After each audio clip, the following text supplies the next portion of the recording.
have head coach Tammi Reiss and sophomore Sophia Vital, who had a career-high 20 points today. Coach, when you get settled, just an opening statement on the win. Really, really proud of our defensive performance today, especially at the end of the game. This was not a game the first time around at Duquesne. I think we got embarrassed. Duquesne outplayed us. They were bigger, stronger, faster. They competed more, and we talked about that leading up to this game, that the one thing we were going to do is we were going to compete today. Win, lose, or draw, they were going to know who we were, and we were going to punch back, and that's what I was really proud of. Is they said they did exactly what they said they were going to do, and hats off to Dan. He does a great job. And Megan McConnell, great guard, one of the best guards in the league, but really, really happy how Sophie took the challenge, stepped up, and wanted to go toe-to-toe with Meg today, and she had herself a game. So great team win on Girls and Women in Sports Day, which we always want to get a win on this special day. So just feel really good and a proud coach today. Coach, obviously we saw Inez get some minutes too today, coming back from the injury. Was it maybe more of a case of limited minutes coming back, or was it just impossible to take Sophia out the way she was playing? It was a little of both.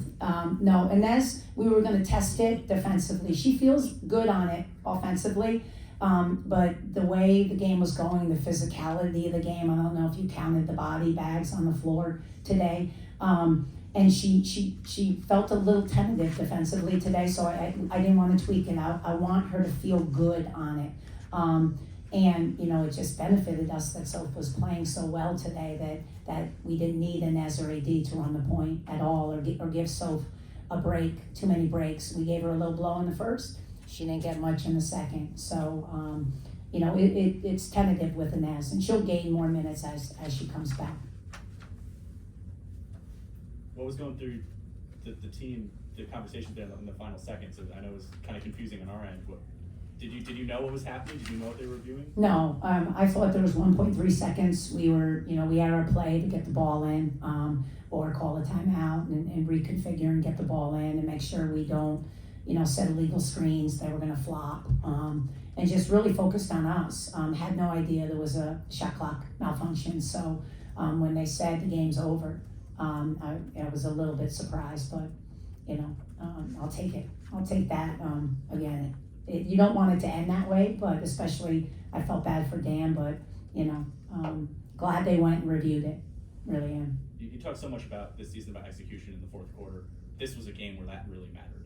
I mean, what does it say about your team, especially after games like that UMass game a few weeks ago, to be able to do it again and come out with a win like this? We hadn't done it the whole non-conference. We hadn't really won a close game. We were losing, like Iowa. We were losing right in that fourth quarter, about a 3-minute stretch where we couldn't get stops and we couldn't get the ball where we wanted to offensively. We turned the ball over, and then, for the last couple games to be able to execute, and the girls got a taste of it, so they have confidence in it.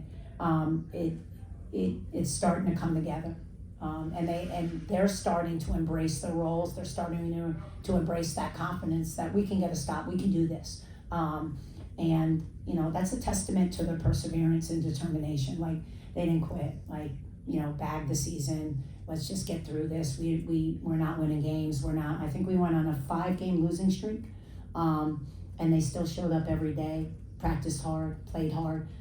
They got a different, I think, pep to them, a different happiness. We've changed a couple things on how we do things and our overall attitude of joy and happiness. And they embraced that a little bit better than what we were doing prior weeks, and so we've got a good vibe going on right now in the locker room with the girls, with the coaching staff, and hopefully we can ride this wave, because the A10's a cluster. There's like 3 teams, and then you're battling 4 through 8 any given night. You can move up the rankings to 4th or 5th, or down the rankings to 8th or 9th. So we're trying to battle to really get, try to get a double bye in the A10 tournament. But again, taking it one game at a time.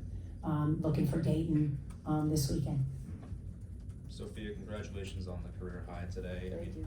When you score 20 points, a lot of people view that as a breakout game. Do you view it as that, and how did you feel out there today? I just thought it was a game where I needed to step up. Like last game, we played them. I was a little tentative. I wasn't attacking as much. I wasn't looking for my shot. This game, I just thought I was going to shoot the three with confidence, get to the basket with confidence, and just find my teammates. Sophia, what does it say about you and your teammates, the fact that you had to get one stop to end the game and the attention to detail that you and your teammates showed there at the end? I think it just shows how we were locked in and how we were able to stay together and be mature to get that last stop that we really needed. You got a knack for hitting some big shots here recently. Yeah, a little bit. What's going on with you and what's going on with this court? I don't know, I really love playing basketball. I really love being in those situations and I don't know, I just feed off of those types of situations. Did you feel like they were giving you space times at all and focusing maybe more on what was happening in the paint? Because it looked like a lot of times you were just kind of wide open. Why not? Yeah. Yeah. They did the same thing to me last game. They kind of just sat in the paint and let me take shots, and I kind of expected them to do that this game, so I worked on it before we played them, and I was just ready to knock down those shots that they were giving me. Coach, the whole Duquesne to their lowest tally offensively the entire season. Just how proud of you are you? How proud of you are of your defense and like going down the stretch of that tight game? You know, we've had a couple really good defensive performances. I think holding Fordham to 35.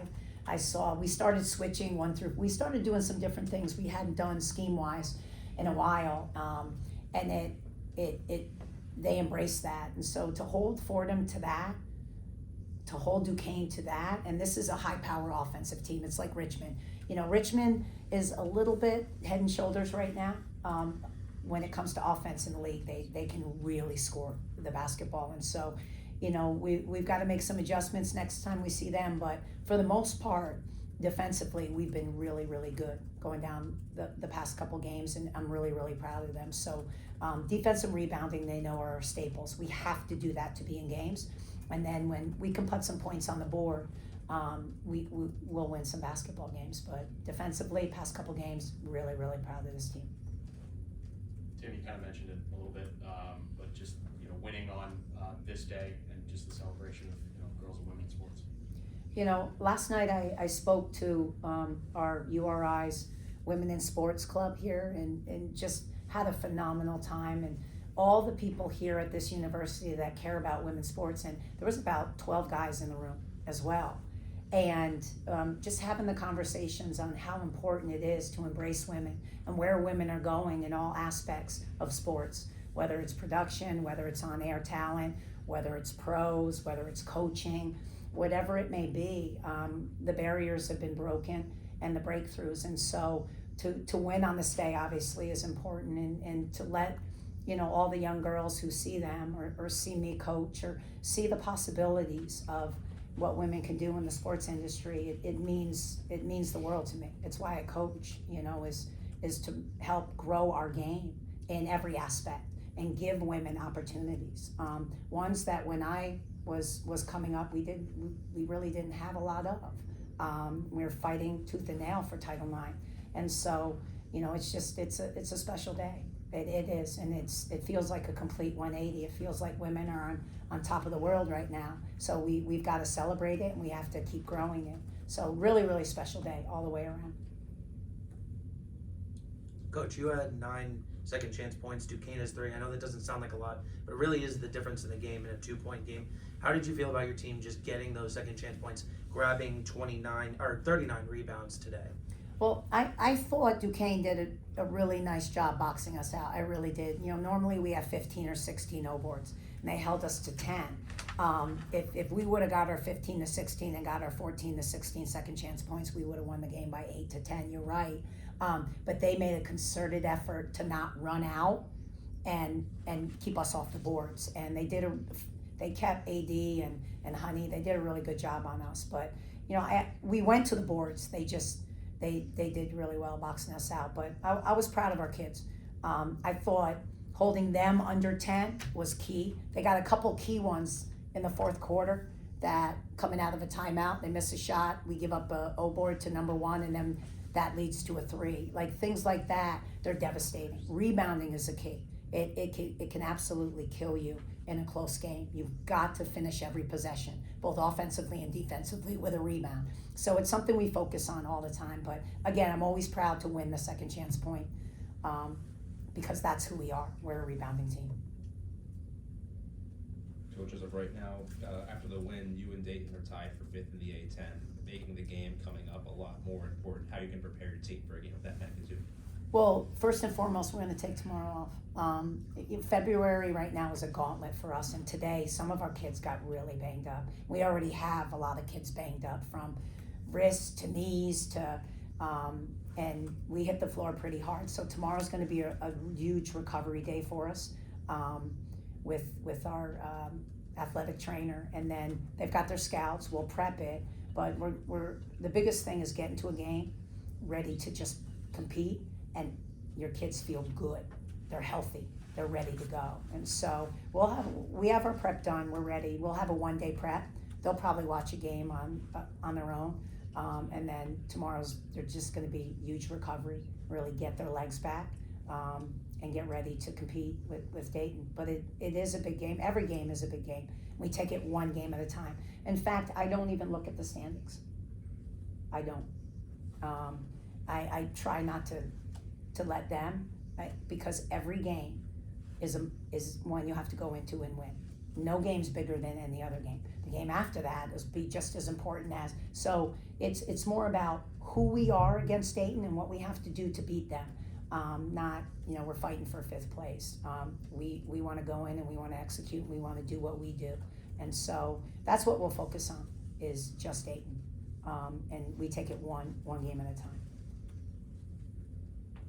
Any other questions for Coach or Soph? All good? See you guys on Saturday.